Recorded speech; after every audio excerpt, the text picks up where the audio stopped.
कामाला गेला ना तो लग्नाला साखरपुड्याला तर भांडण केल्याशिवाय घरी येत नाही, त्याला त्याच्यात आनंद असतो. त्याला ऑलराऊंडर म्हणतात ना. पाणी तेरा रंग कैसा बोले जिसमें मिलाया वैसा.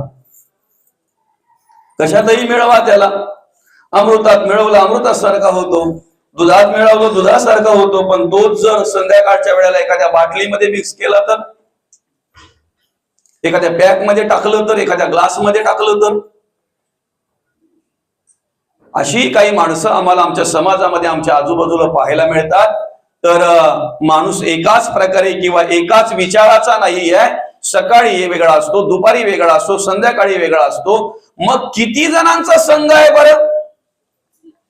आमचं अंतःकरण उद्ध्वस्त करणारे, आमचं अंतःकरण नको त्या विचारांनी बरबटवणारे किती जण आहेत बरं? काम, क्रोध, लोभ, मद, मत्सर, दंभ, संशय, चिंता, असूया, अद्वया, भावना, कल्पना, इच्छा, वासना, आशा, ममता, तृष्णा, रजोगुण, तमोगुण, अनेक विचार, अनेक वासना, अनेक कर्म, अनेक प्रकारचे विचार, अनेक प्रकारचे गुण, अनेक प्रकारचे दुर्बुद्धी कितीतरी आहेत. मग यांना सगळ्यांना बाजूला सारून जर आम्हाला देवाचं कार्य करायचंय, धर्माचं कार्य करायचंय, देवाचं कार्य करायचंय, देवपूजा जर करायची आहे, तर आम्ही कोणाच्या संगतीला बसतोय ना हे खूप महत्वाचं आहे बरं का. लोखंड कितीही गंजलेला असू द्या बाबा, बरं का, कितीही गंजलेला असू द्या, पण परिसाशी संपर्क झाला ना की त्याचं रूपांतर सोन्यामध्येच होत आहे, सोन्यामध्येच होत आहे. इकडेही संत आम्हाला म्हणताय जे का रंजले गांजले, गंजले म्हटलं तरी चालेल नाही का बाबा. जे का रंजले गांजले त्यासी म्हणे जो आपुले, तोची साधू ओळखावा देव तेथीची जाणावा. त्या साधूला उपमा देत असताना संत परिसाची ही उपमा देत नाहीत, कारण परीस भेद ठेवतो. ऐकताय का? परीस भेद ठेवतो, परीस फरक ठेवतोय. काय करतोय तो? लोखंडाला स्पर्श झाल्यानंतर सोन्यात रूपांतर होतोय, परिसात नाही. पण साधू पुरुषांना जर आम्ही शरण गेलो ना, साधू पुरुषांचं जर आम्ही कार्य केलं ना, साधूंना जर आम्ही शरण गेलो ना, तर साधू साधूच करतात. करी वृत्ती जो संत तो संत जाणार. संतांना शरण गेल्यानंतर संतच करून ठेवतात. साधूला, सत्पुरुषाला शरण गेल्यानंतर सत्पुरुषच त्या ठिकाणी सद्गुण, सद्विचार, सत्कर्मच आम्हाला पाहायला मिळतात. म्हणून परिसाची ही उपमा संतांना, साधूंना, सत्पुरुषांना देता येत नाही देऊ शकत आम्ही. मग आमचं पुढचं जीवन बरं का, आई वडिलांनी जरी चांगली कर्म, चांगले विचार, चांगले संस्कार जरी काही ठिकाणी केले, तरी सुद्धा काही तरुण आज आम्हाला व्यसनाधीन झालेले पाहायला मिळतात. काही तरुण आम्हाला वासने अधीन झालेले पाहायला मिळतात. काही तरुणांना नको त्या प्रकारचा नाद लागलेला, बर्बाद झालेले आम्हाला पाहायला मिळतात. त्याला कारण काय? तर ते कोणाच्या जोडीला बसतात, ते कोणाच्या संगतीला बसतात, कोणाचे विचार त्यांच्या अंतःकरणामध्ये आहेत, मन त्यांचं काय स्वीकारत आहे याच्यावर सगळं आयुष्य, सगळं जीवन त्यांचं अवलंबून असतंय. म्हणून संघ महत्वाचा आहे. वाईट कर्माला लावणारे, वाईट विचारामध्ये उभे करणारे, आम्हाला व्यसनाधीन करणारे अनेक मित्र जवळ करण्यापेक्षा मोजकेच मित्र जवळ ठेवा. ते आम्हाला मौली ज्ञानोबानी जगद्गुरु तुकोबा शिकवतील. असे मोजकेच असले तरी चालतील, मोजकेच असले तरी चालतील बरं का. संतांच्या संगतीला एकदा आम्ही आलो ना की परिवर्तन घडतंय, परिवर्तन घडतंय. जसं लोखंडाला परिसाचा स्पर्श झाल्याबरोबर सोन्यामध्ये रूपांतर होते. वेळ नाही, महिन्यात नाही, काही काळात नाही, काही दिवसात नाही. स्पर्श झाला काय आणि सुवर्णामध्ये रूपांतर झालं काय. तसं आम्ही ज्या वेळेला संत संघाला येतोय ना, ज्या वेळेला आम्ही संतांच्या संगतीत येतोय ना, त्यावेळेला वेळ नाही, तात्काळ परिवर्तन होतंय, तात्काळ बरं का. वल्ल्या कोळी आणि त्यांची गोष्ट आपण नेहमीच ऐकत असतो, श्रवण करत असतो. त्यांचा धंदा काय होता बरं? वाट सरूंना मारायचं, लुबाडायचं, त्यांच्याकडे जे काही असेल ते काढून घ्यायचं आणि त्याच्यावर आमचा उदरनिर्वाह करायचा, त्यांचा उदरनिर्वाह करायचा, असं चालू होतं ना त्याचं.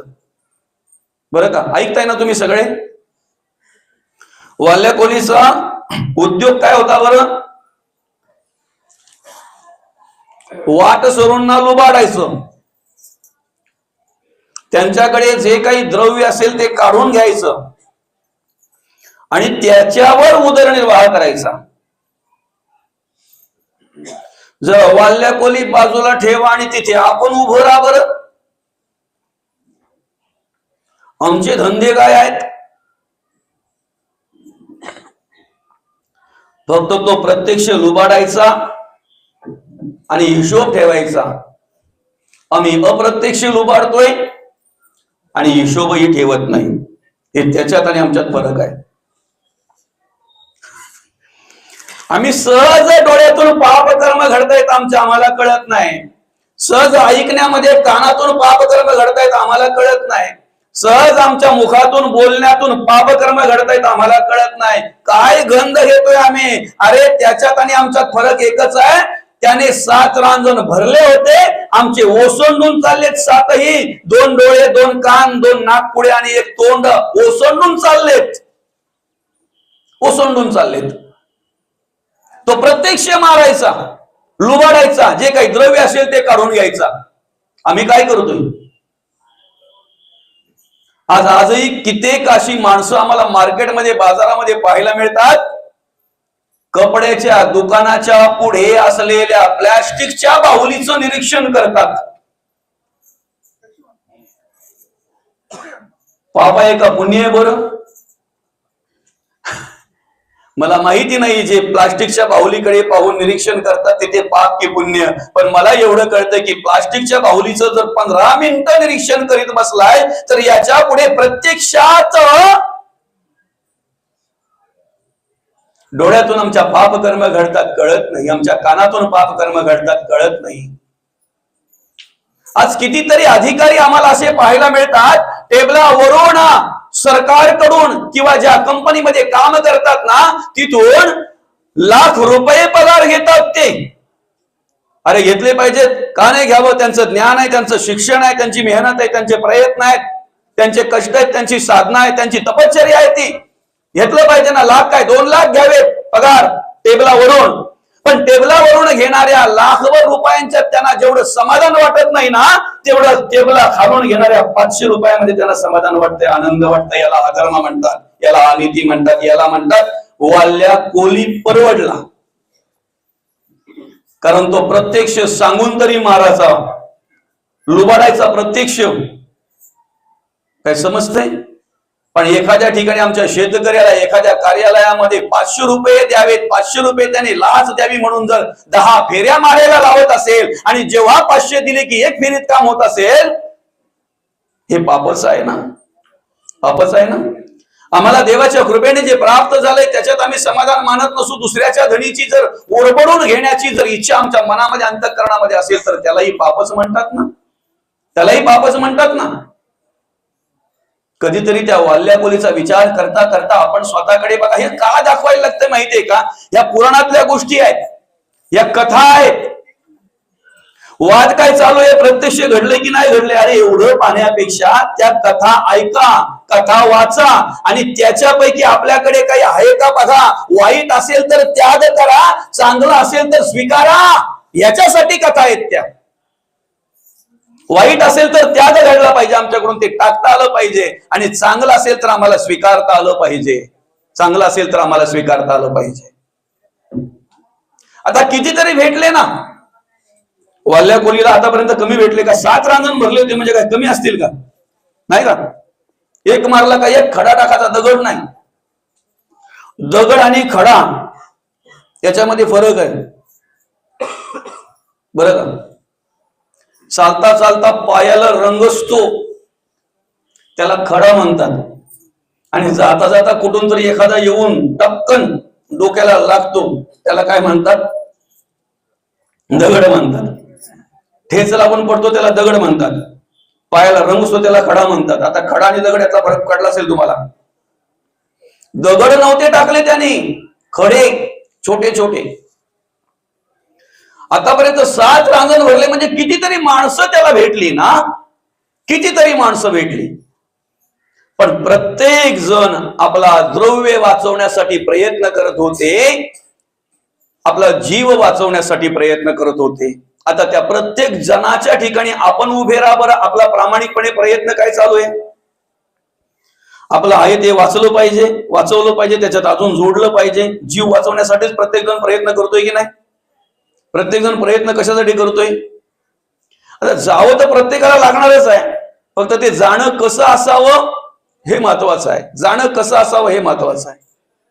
दादांचा बोलता चालता मृत्यू झाला, कल्पनेतही नाही. त्यांच्या मुलांनाही स्वप्न पडलं नाही की आमचे वडील उद्या सोडून जाणार आहेत. त्या ताईलाही माहिती नाही की माझा पती उद्या मला सोडून जाणार आहे. भावाला माहिती नाही, त्या मुलींना माहिती नाही, आई वडिलांना माहिती नाही उद्या आमचा एक बाळ, आमचा एक मुलगा आम्हाला सोडून जाणार आहे. काकांना माहित नाही, चुलत भावांना माहित नाही, या परिवाराला माहित नाही की आमचा एक परिवारातला एक धडधाकड सदस्य, ज्याच्यावर घराची जबाबदारी आहे, कुटुंबाची जबाबदारी आहे, असा आधार स्तंभ आमच्यातून निघून जाणार आहे. कोणालाही कल्पना नव्हती दादा, कोणालाही कल्पना नव्हती.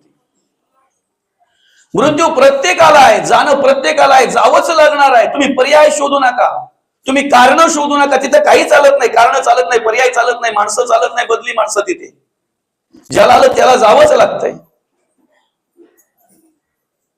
पण जेवढं आम्ही पर्याय शोधतोय किंवा पळवाटा शोधतोय ना, जेवढ्या पळवाटा शोधतोय ना, तेवढा आम्हाला त्रास होत असतो, असो. महत्वाचा विषय काय माहितीये का? आतापर्यंत वाल्याकोलीला अनेक भेटले, पण प्रत्येक जण आपला जीव वाचवण्यासाठी प्रयत्न करत होता, प्रत्येक जण आपला द्रव्य वाचवण्यासाठी प्रयत्न करत होता. आणि मग द्रव्य काढून घ्यायचं, सरळ दिलं तर तो सुटला, बरं का? सरळ जर दिलं जे काय असेल ते काढून तर तो सुटला, पण सरळ जर काढून दिलं नाही जे काय असेल ते, तर त्याला मारल्यानंतर मग त्याचं काढून घ्यायचं. अशा प्रकारे 7 रांजण भरले. बरं, अनेक भेटले पण उपदेश झाला नाही, मार्गदर्शन मिळालं नाही, उद्धार झाला नाही, उद्धाराचा मार्गही त्याच्या मनात आला नाही. पण ज्या वेळेला नारद मुनींच्या रूपात सत्संग घडला ना, आपला विषय काय आहे? संगती. आतापर्यंत काय कोणाची संगत झालीच नाही का त्याला? आतापर्यंत काही कोणी त्याला भेटलंच नाही का? अनेक भेटले ना. आमच्या आयुष्यात सुद्धा जन्माला आल्यापासून आतापर्यंत आम्हाला अनेक भेटले.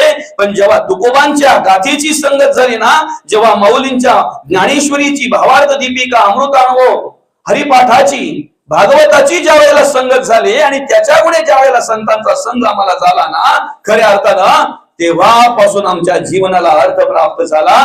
तेव्हापासून आमचं जगणं वागणं बदललं गेलं. नारद मुनी भेटल्याबरोबर इतरांसारखंच तो तिथे वागायला लागला. काळ म्हणे काय असेल ते. नारद मुनी भेटता बोलतात, काय चाललंय काय तुझं? म्हणे काय चाललंय काय नाही, माझं हेच हाच धंदा आहे.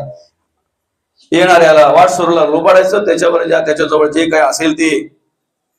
नारद मुनी सुरुवातीला त्याला सांगायचा प्रयत्न करत होते, पण तो ऐकण्याच्या मनस्थितीत नव्हता. बरीचशी माणसं बाबा आजही अशी आहेत. आपण प्रामाणिकपणे सांगण्याचा या काम करतोय, सांगण्याचे प्रयत्न करतोय, पण ऐकण्याच्या मनस्थिती काही नसतात. उलट अर्थी आपण प्रामाणिकपणे बेंबीच्या देठाला कल लागेल अशा प्रकारे ओरडून सांगूनही आपली कुचेष्टा करतात. हे दुर्भाग्य आहे. कीर्तनकारांची टीका करणारे, प्रवचनकारांची टीका करणारे, त्यांचा अपप्रचार करणारे आज कितीतरी आम्हाला समाजामध्ये पाहायला मिळतात. दुर्दैव काय वाटतंय माहितीये का? व्यसनाधीन झालेल्या माणसाची निंदा कोणी करत नाही, नालिष्टी कोणी करत नाही बाबा. त्यांना थांबवायचा प्रयत्न कोणी करत नाही. उलट अर्थी त्यांना आधार देतात काही. दुर्भाग्य काय आहे?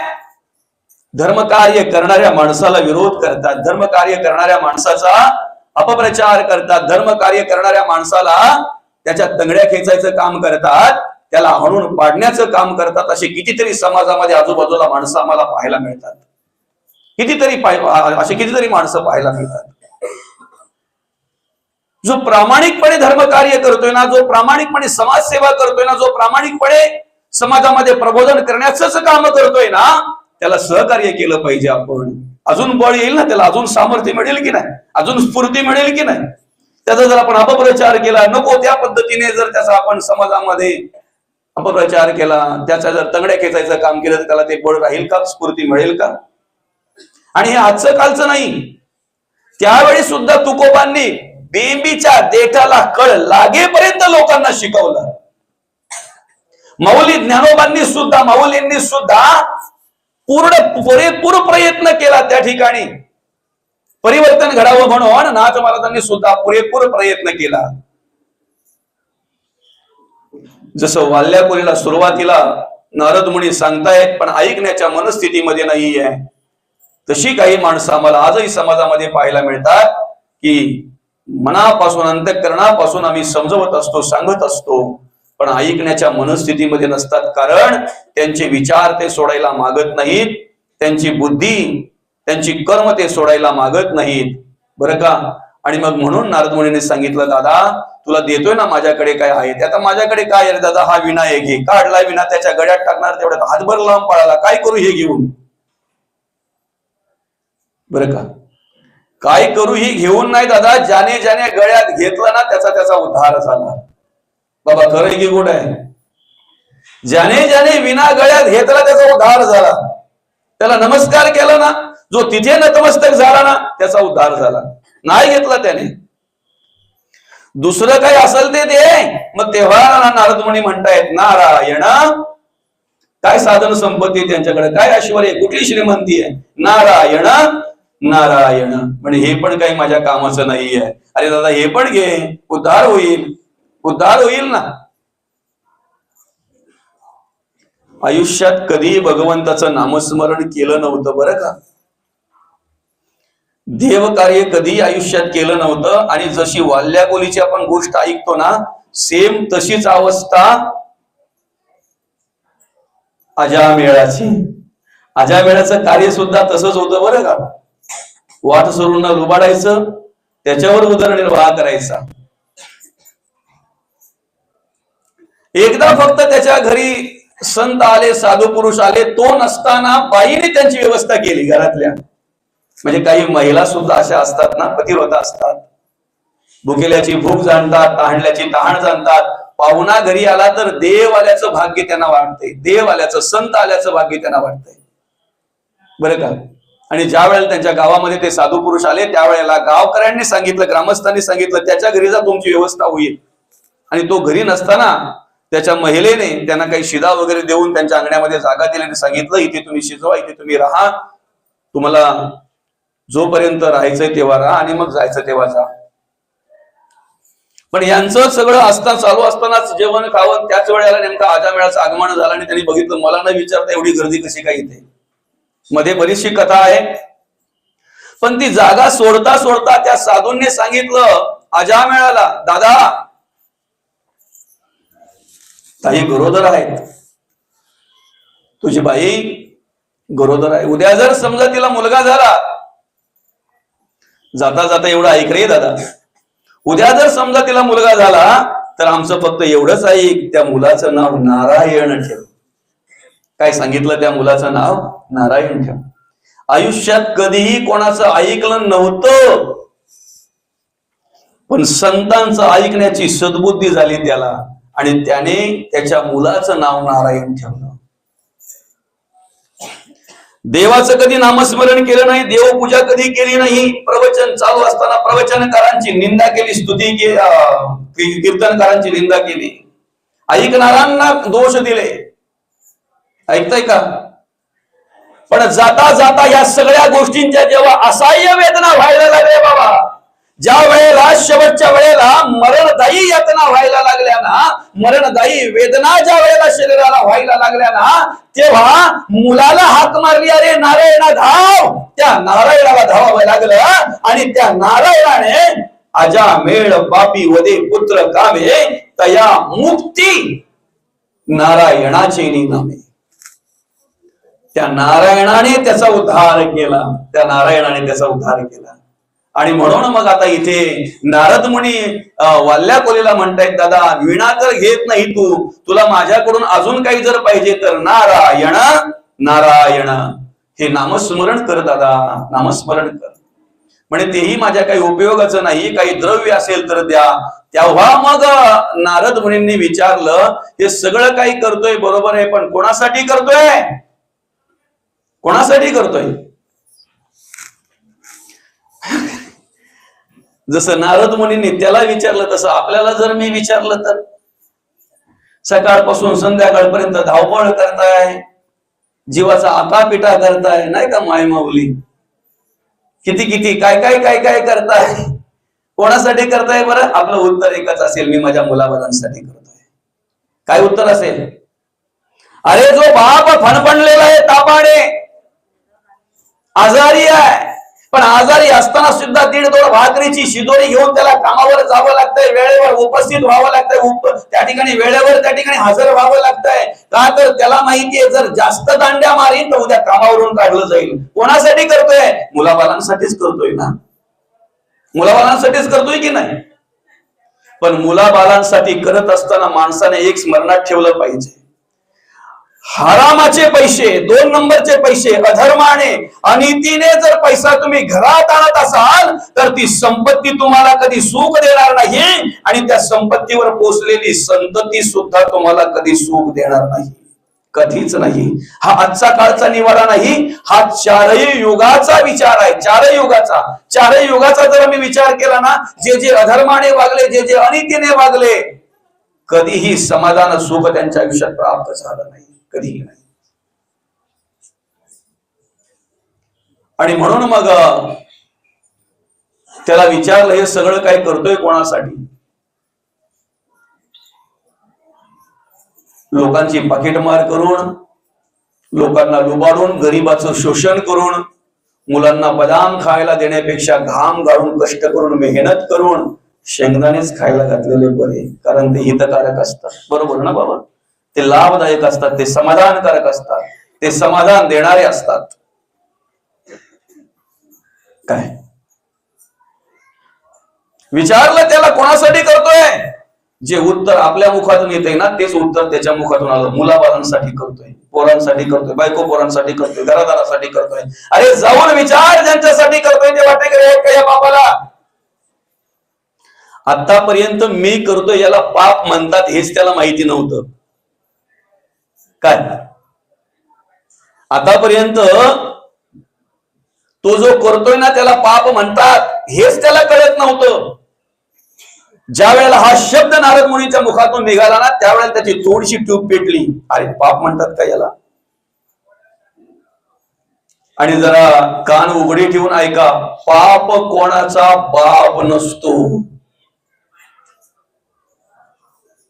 माणसाने कशालाही जरी घाबरलं नाही ना, काही म्हणतात तो त्याच्या बापाला पण घाबरत नाही, पण जो बापाला पण घाबरत नसेल ना, त्याने पापाला घाबरावं.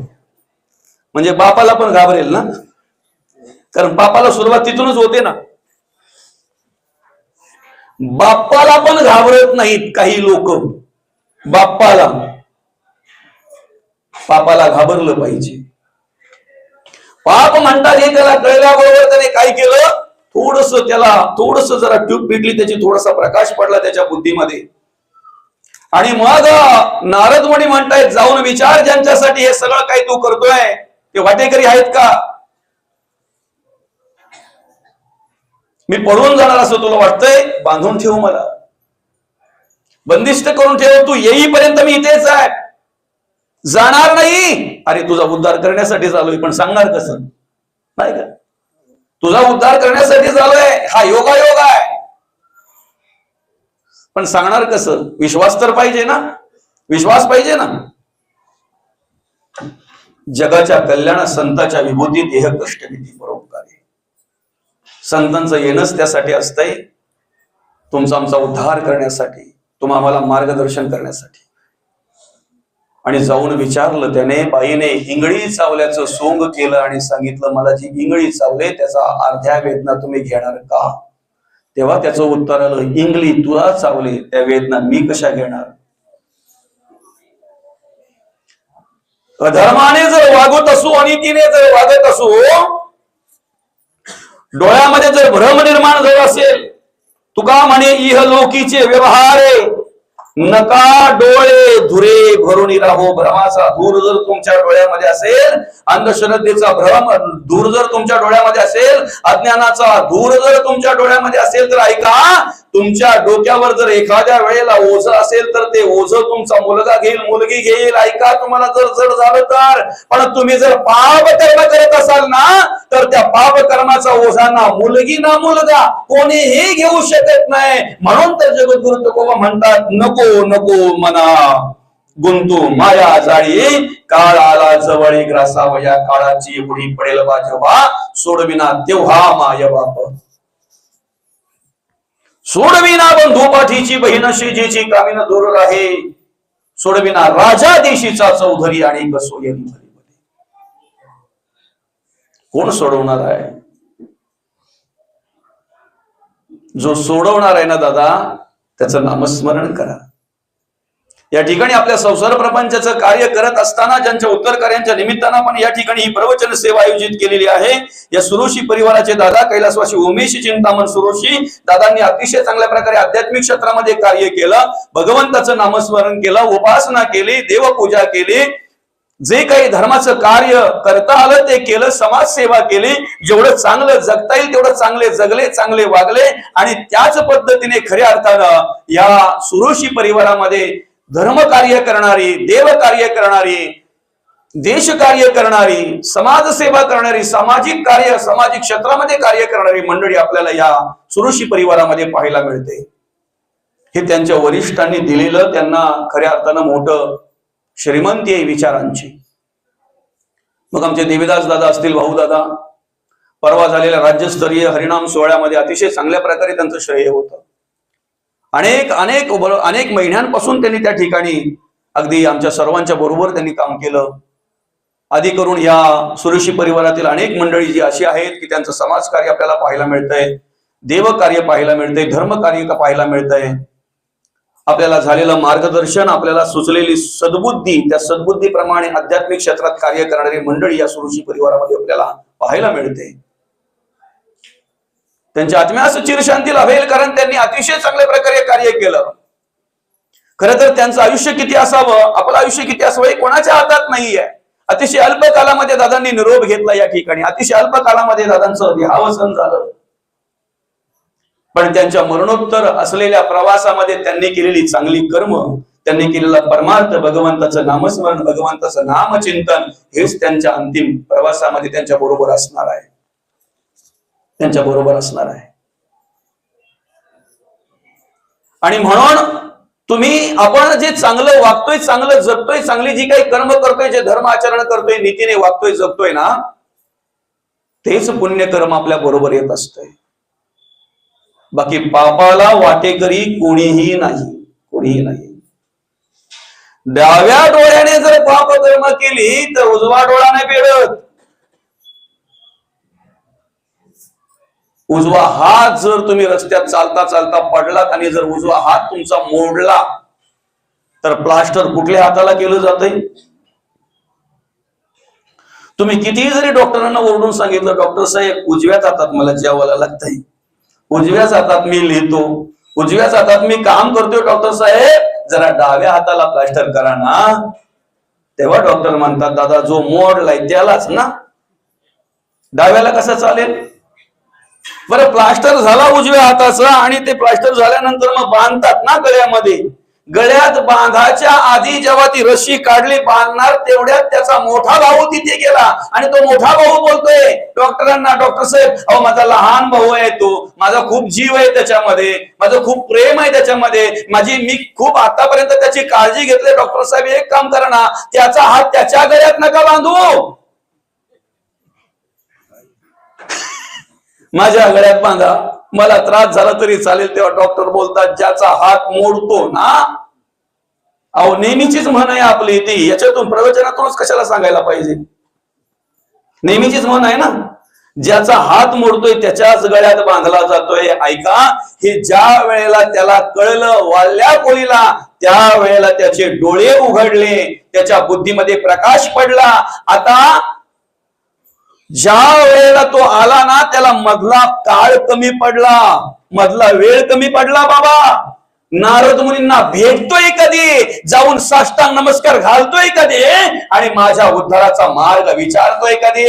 झपाझप करत पुढे पुढे पावलं टाकत तो अतिशय कमी वेळामध्ये त्या ठिकाणी नारद मुनींकडे परत आला आणि आल्याबरोबर साष्टांग नमस्कार घातला, माफी मागितली, साष्टांग नमस्कार घातला, क्षमा मागितली, आणि मग त्या ठिकाणी हात जोडून विनंती करतोय, बस झाला आता सगळं मला समजलं, फक्त माझ्या उद्धाराचा मार्ग सांगा. जेव्हा जेव्हा आमच्या आयुष्यामध्ये आम्हाला संतांचा संग होतोय ना, तेव्हा तेव्हा आम्ही प्रत्येक वेळेला संतांचा संग झाल्यानंतर त्या संतांना हात जोडून विनंती केली पाहिजे, बस झालं आता भरपूर सगळं काही झालं, आता आमच्या उद्धाराचा आम्हाला मार्ग सांगा. आणि मग त्याला सांगितलं, कलियुगी उद्धार हरीच्या नामे. त्या हरीच्या नामामध्ये अतिशय सोपं, अतिशय साधं आणि अतिशय कोणीही कुठेही कुठल्याही अवस्थेमध्ये घेतलं तरी चालतंय असं नाम आहे ते. त्या नामाची ओळख जगद्गुरु तुकोबा करून देतात. काय म्हणतात? बसता उठता चालता बोलता आम्ही नामस्मरण केलं पाहिजे. नाम घेता न लगे मोल, तुकोबा म्हणतायत नाही का बाबा? नाम घेता न लगे मोल, नाम मंत्र नाही खोल, दोची अक्षरांचे काम उच्चारावे राम राम. आणि मग त्याला सांगितलं, आता तुला काय करायचं, फक्त राम नावाचा उच्चार करायचा, अखंड भगवंताचं नामस्मरण करायचं आहे.